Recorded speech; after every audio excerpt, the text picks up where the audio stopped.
collaborated so often with Rajkumar Hirani, and there's a particular kind of writing that he does.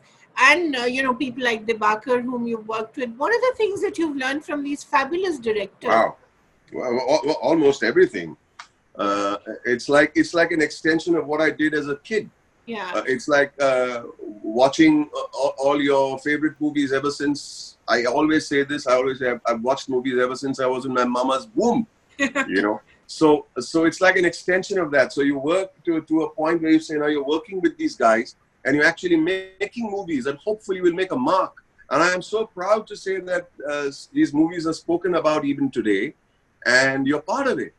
But working with them is an extension of what I've been learning all my life. Right.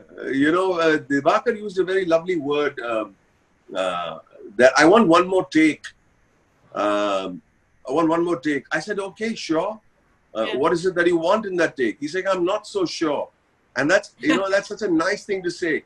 So I said, okay, you're not so sure. I said, then you want another take? Sure. Can you tell me what were you looking for? Saying, I found something very delicious. He used that word. I found something very delicious. And when you taste something delicious, you want to taste some more. So maybe, it's such a nice way of directing rather than pasand nahi aaya. So it's so lovely with working with these guys. Raju and I have collaborated actually even 6 months before the film we start shooting. So he calls me over, we talk about it, we read the scenes, we said, it's so wonderful the way we work, and it's all about trust, and it's all about being interested in cinema, not in yourself. Yes. The moment you say that, what's it going to do for me?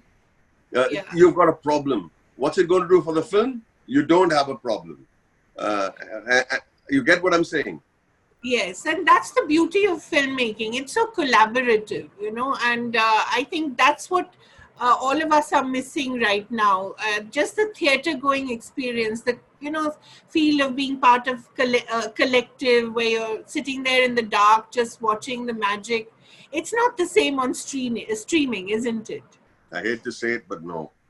Yeah. I hate to say it, but no. That. I'm missing it out big time. Yeah. So how do you see that progressing? Do you see shooting resuming soon? Do you see theatres opening? Of course, there are far bigger problems right now, but still. I think, was it on your little poster? There's something that says the new normal. Yes. Okay, I don't like that word for some reason. Very good. Please tell me why. I want you to remove that line, because why should we accept this as a new normal, Kaveree? Why should we? Good. Because I'll tell you something. People have been through world wars, the plague, the Spanish flu, Hiroshima, Nagasaki, the big Union Carbide. We have been asked to just stay at home, just to make sure that there isn't a proliferation and spread of the flu. And I think we did great. I think India's done a great job.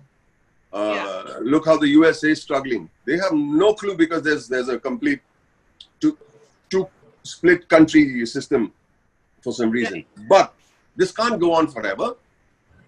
Our Lord will not allow it to go on forever for those who believe, and for those who don't believe, the science will not allow it to go on forever for those who don't believe in the Lord. And I'll say this for sure.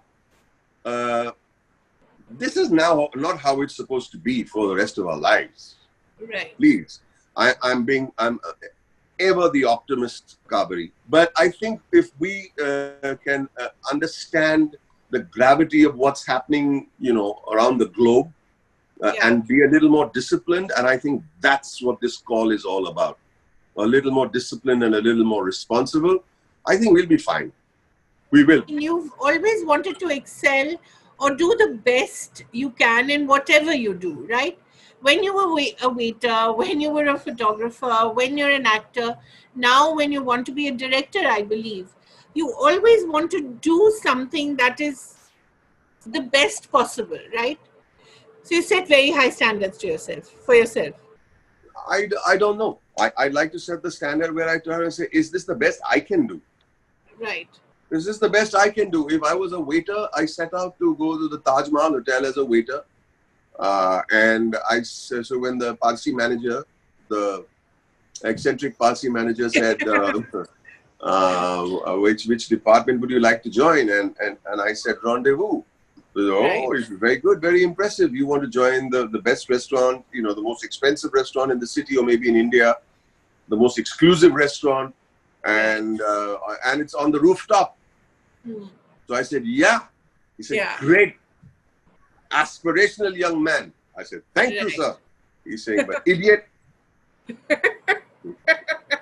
Why? go to the basement. Don't start at the rooftop. That's it. Start with the foundation. Right. Learn how to be a room service waiter. Not that it's the lowest of the job. No, I think there's great craft in that also.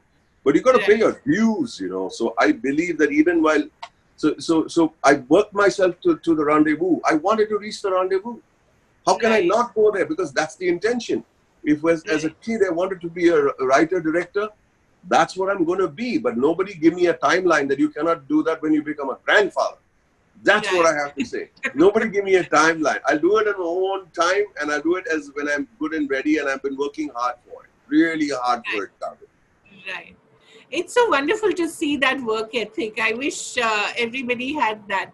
Tell me a little about becoming a writer-director.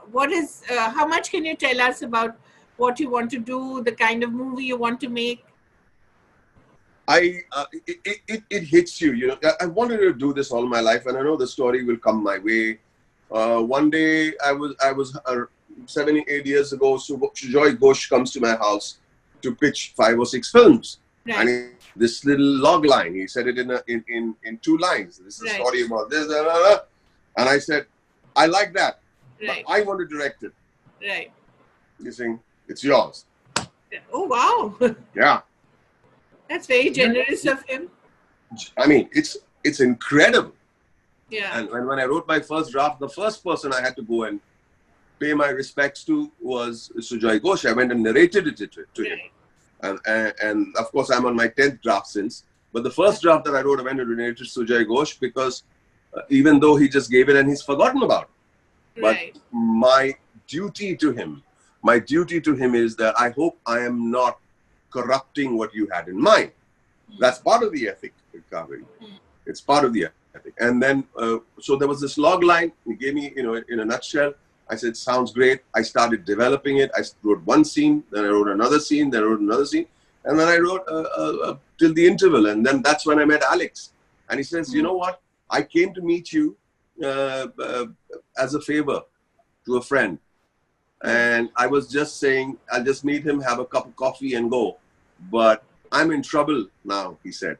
I'm in trouble now. I said, why is that? He said, because I love your story. And I'm married. I feel bound to, be there behind you for it. And sometimes you earn those stripes. And those are very important stripes to earn.